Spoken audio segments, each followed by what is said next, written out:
Bannir son ami et ancien partenaire Superman dans la zone fantôme est difficile pour J'onn J'onzz, mais nécessaire.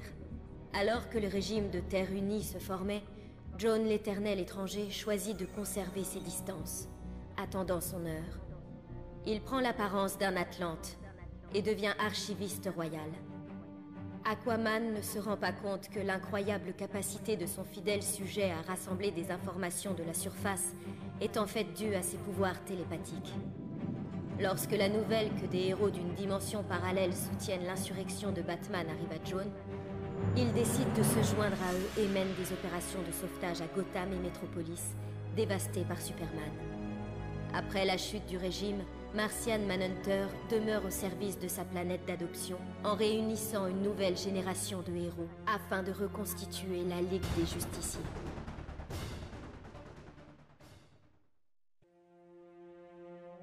La bataille terminée, Grundy parvient à s'enfuir et à rejoindre son mari pour panser ses blessures. Pendant sa convalescence, il découvre qu'il peut canaliser la force élémentaire rouge. Toute la faune se plie alors à sa volonté. Son pouvoir lui permet même de ressusciter la force grise, disparue de longue date. Au lieu de régner sur les créatures de la Terre, il peut les détruire. Une fois débarrassé de tous les héros, Grundy façonne la Terre à l'image qu'il se fait du paradis. Il est maintenant le maître d'une planète grise et sans vie.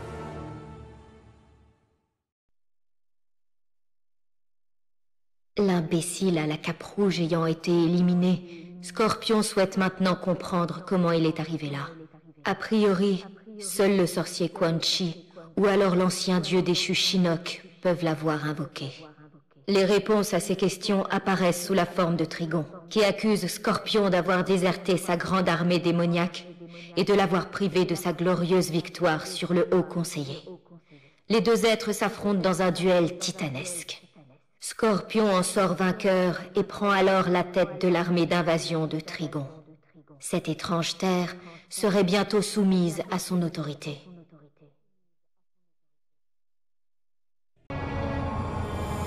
Suite aux événements de la dimension parallèle, les camarades héros de Shazam rentrent chez eux. Mais un virus extraterrestre contracté durant le transfert provoque chez les malheureux de graves troubles mentaux. Ils se retournent alors les uns contre les autres dans une folie furieuse. Seul et désespéré, Shazam décide de partager le pouvoir du mot avec ses frères et sœurs d'adoption. La pureté de leur cœur leur donne du courage. L'armée de Shazam parvient à neutraliser les anciens héros. Finalement, elle prend la place de la Ligue des Justiciers en tant que premier défenseur de la Terre.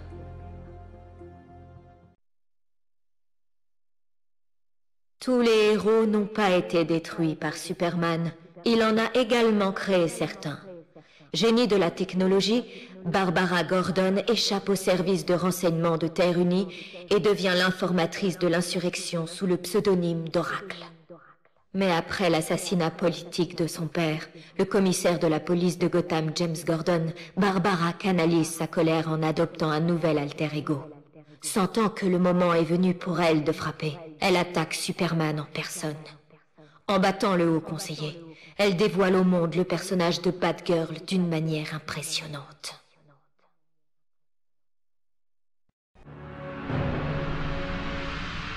Lorsque le régime de Terre Unie de Superman s'avère être un échec similaire au sien sur Korugar, Sinestro se retire au fin fond de l'espace pour ruminer sur sa défaite. La peur lui avait longtemps semblé être la plus puissante des émotions pour instaurer l'ordre dans l'univers. Toutefois, elle ne suffisait pas. Désespéré, Sinestro déchaîne la terrible puissance de son corps contre l'entité de la vie, gardienne de la batterie de pouvoir blanche. Enfin victorieux, Sinestro se voit doté des pouvoirs d'un White Lantern. Plus aucun adversaire ne peut désormais lui résister. Et la lumière du corps des Green Lantern sera la première qui l'éteindra. Ce ne sont pas les vendettas qui manquent sous le règne cruel de Superman, ni les primes que Lobo se fait un plaisir d'encaisser. Il devient l'un des hommes les plus riches de l'univers, en assassinant tous ceux qui osent s'opposer au haut conseiller. L'ego déjà démesuré de Lobo grandit encore avec sa fortune croissante. Il se met en quête d'une mission à la hauteur de ses compétences, Mais étant donné que beaucoup de surhommes sont déjà morts de sa propre main, malheureusement, les primes se font rares. Lobo décide alors d'utiliser sa fortune pour créer son propre contrat ultime. Il tuerait les habitants de New Genesis, la terre des nouveaux dieux.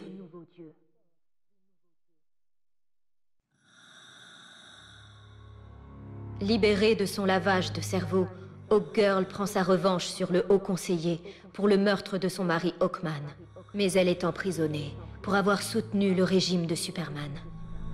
Une nuit, elle se réveille en lévitation au-dessus de son lit, entourée de lumière Eldritch.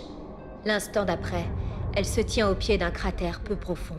Là, elle trouve la source de la lumière, une météorite de métal NF pur. À son contact, la météorite prend soudain vie, la recouvrant de métal NF. La nouvelle armure rend Hawkgirl invincible. Sa première mission, se venger de ceux qui ont en premier lieu aidé Superman à capturer Hawkman. Après s'être enfin libérée de la zone fantôme, la priorité ultime de Zod, la défaite de Superman, est devenue réalité. Il peut alors complètement assouvir sa vengeance. Son séjour dans la zone fantôme a permis à Zod d'en apprendre les secrets. L'un de ses copensionnaires lui enseigne même à invoquer de petites poches de cette zone à volonté. Après avoir soumis Superman à ce terrible vide abrutissant, Zod se proclame à son tour haut conseiller et commence à rebâtir la Terre à l'image de la grande Krypton.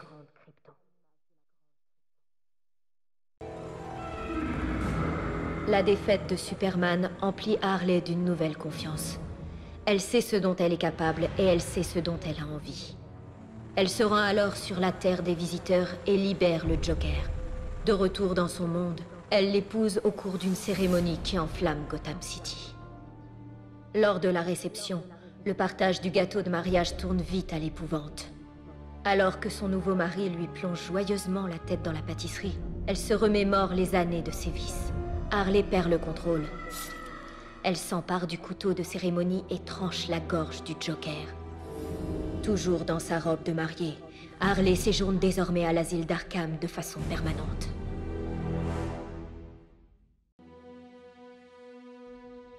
Bien que satisfait de son issue, Superman demeure troublé par l'affrontement avec son double.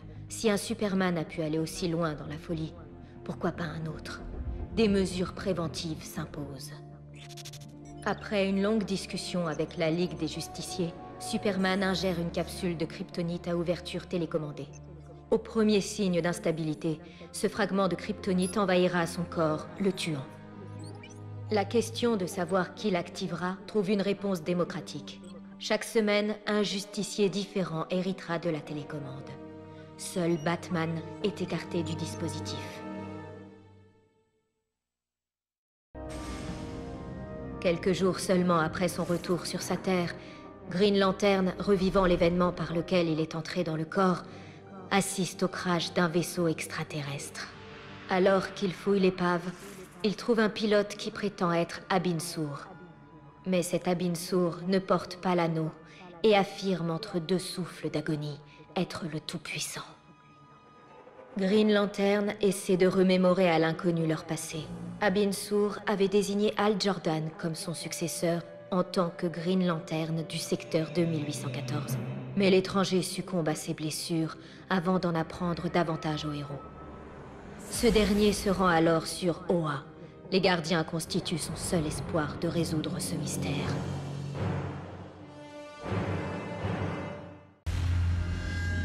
Wonder Woman rentre chez elle pour découvrir son monde en ruine.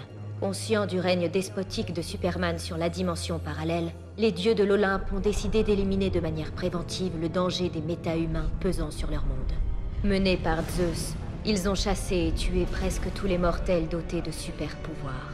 Seule Themyscira se dresse encore contre eux. Wonder Woman et ses Amazones affrontent les Olympiens avec un courage exceptionnel. En dépit de lourdes pertes, les forces de Wonder Woman finissent par l'emporter. Elles se proclament les nouvelles Olympiennes et instaurent une ère de paix et de prospérité. Remporter l'affrontement contre Superman coûte cher à Raven. La quantité d'énergie démonique qu'elle mobilise l'affaiblit. Quand elle reprend conscience, elle est déstabilisée par ce qui l'entoure. Ce qu'elle a sous les yeux est un décor infernal. À ses côtés se tient son père, Trigon. Sans le vouloir, Raven l'a invoqué durant son affrontement. Le démon remercie sa fille, puis il mobilise une armée démoniaque et s'apprête à détruire ce qu'il reste de la planète. Nightwing se débarrasse de son ancien patron Superman en combat singulier. Même Batman n'y était pas parvenu. Sa soif de conflit augmente, et il commence à défier quiconque se met sur sa route. Le côté belliqueux de Nightwing attire l'attention de Sinestro. Toujours en quête de nouvelles recrues pour son corps, ce dernier estime le jeune humain capable d'inspirer une grande peur. Les espoirs de Sinestro sont vite confirmés, et un anneau de pouvoir jaune finit par prendre place sur le doigt de Nightwing. Sa victoire sur le Superman de ce monde est en soi une grande satisfaction, mais la conséquence en sera encore plus douce. Luthor se rend dans l'autre dimension et s'attelle à convaincre ses habitants qu'il est leur Luthor, et qu'il a miraculeusement survécu à l'attaque du Haut Conseiller retransmise dans le monde entier. Déjà apprécié, l'ex-Luthor triomphant est alors vénéré. Il est élu président des États-Unis d'Amérique, mais il ne tarde pas à chercher à consolider encore son pouvoir. Après la chute de Superman, Green Arrow visite la ville de Star City, sur l'autre Terre. Son double est l'un des premiers héros à être tombé dans la bataille contre Superman. L'un des premiers à s'être dressé contre les nouvelles pratiques de l'homme d'acier. Un monument dressé à sa mémoire dans Orchid Bay rappelle à tous la nécessité de combattre l'oppression, quels que soient les rapports de force. Là, Green Arrow découvre qu'un citoyen de la ville ne se contente pas du souvenir d'Oliver Queen figé dans la pierre. Formé par Green Arrow, un nouvel archer vêtu de rouge reprend le flambeau du héros disparu. Prenez garde, criminels de Star City. La nuit appartient à Red Arrow. Libéré du contrôle de Superman, Doomsday peut éliminer les derniers méta-humains. Il manipule ensuite la technologie de la forteresse de la solitude abandonnée pour terraformer la Terre. Elle ressemble bientôt à la Krypton préhistorique. Enfin, il se sent chez lui. Après quelques années passées à massacrer à loisir la population humaine, cependant Doomsday a besoin d'un défi. Ayant assimilé la capacité de Superman à voler, il se rend dans un secteur spatial voisin. La rumeur y fait état d'un adversaire peut-être digne de lui, un mercenaire xarnien avec un penchant pour la violence. Doomsday a hâte de rencontrer ce lobo au combat.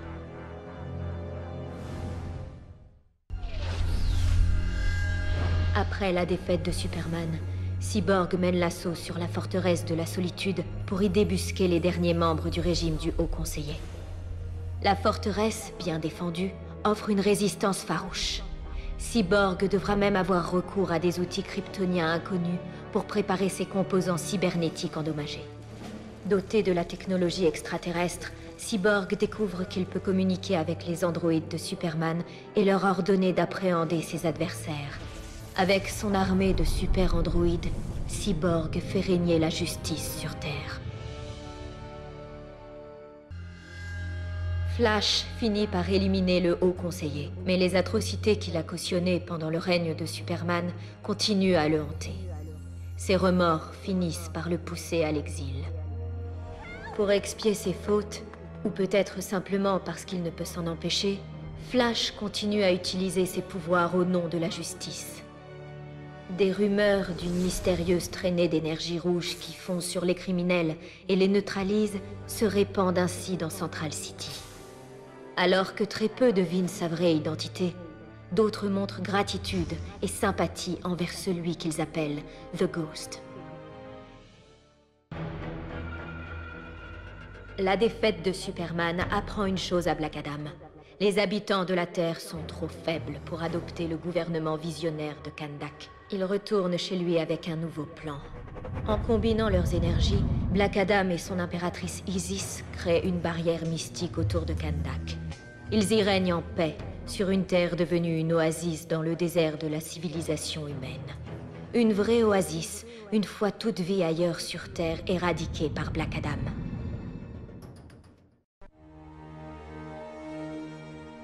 Bien qu'il n'ait pas réussi à élever le clan du Joker à un rang supérieur, le prince du crime est persuadé qu'une organisation similaire pourrait s'imposer dans sa dimension.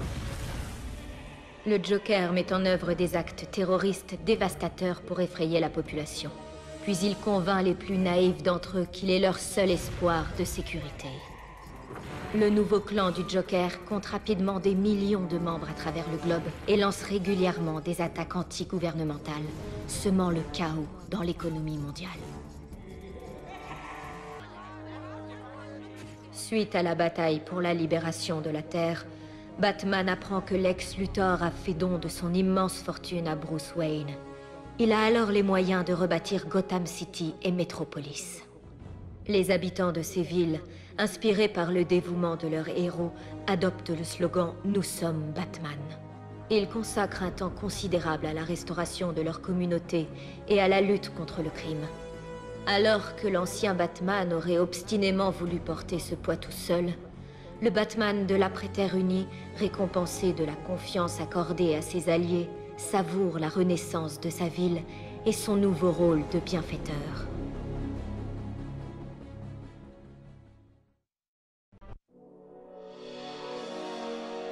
Enfin, Superman a payé pour ce qu'il a fait subir à Catwoman. En feignant son allégeance à son régime, Selina a perdu son bien-aimé Batman et tout espoir de vivre heureuse. Aussi fière que furieuse, elle ne tente pas de se réconcilier avec Bruce Wayne. Mais le voir reconstruire Gotham City et Metropolis fait naître en elle le désir de rester proche de lui. En attendant de pouvoir à nouveau l'approcher, elle contribue à maintenir l'ordre dans les rues de Gotham City. Les organisations criminelles peuvent alors craindre à la fois le chat et la chauve-souris. Superman se montre stupide en pensant que Bane acceptera sans broncher un poste subalterne dans le gouvernement de Terre Unie. Le haut conseiller hors d'état de nuire, la prise de pouvoir peut commencer. Bane trouve en Sinestro et Black Adam deux parfaits exemples d'autorité absolue et impitoyable. Ce sentiment d'admiration étant réciproque, les trois anciens criminels prennent le contrôle de la planète et forment une puissante triade qui règne sans conteste, jusqu'à la phase suivante du plan de Bane.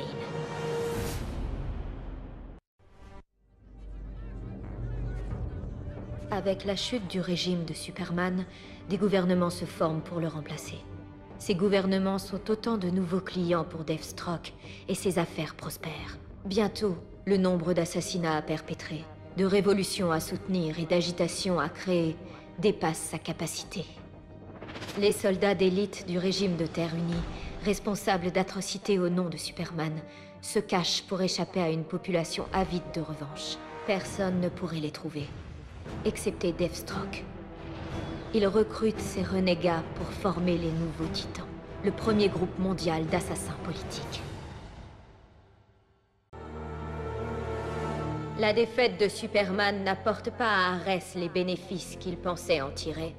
Les héros de la dimension parallèle aident le Batman de son monde à bâtir une utopie libre de tout conflit qui laisse le dieu de la guerre sur sa faim. À l'article de la mort, Ares parvient à emprisonner Brainiac 5. Il le force à créer une boucle temporelle débutant à l'arrivée des héros de l'univers parallèle et s'achevant juste avant leur victoire. Dans ce court intervalle, Ares prospère. Il peut savourer une guerre infinie. La victoire d'Aquaman sur Superman n'est que le début de son ascension au pouvoir. En unissant tous les océans du monde sous la bannière d'Atlantis, Aquaman s'assure le contrôle total de l'écologie de la planète et de son économie. Son influence dans ces domaines n'échappe pas à l'attention des grandes firmes multinationales qui cherchent à mettre un terme à son règne. Des malfrats appâtés par les récompenses importantes offertes pour tuer le roi d'Atlantis le traquent sans relâche. Mais la popularité d'Aquaman joue en sa faveur. Les citoyens du monde entier se dressent contre ceux qui contestent le pouvoir du roi d'Atlantis. La menace écartée, le peuple sollicitera même que le gouvernement de la Terre unifiée passe aux mains d'Aquaman.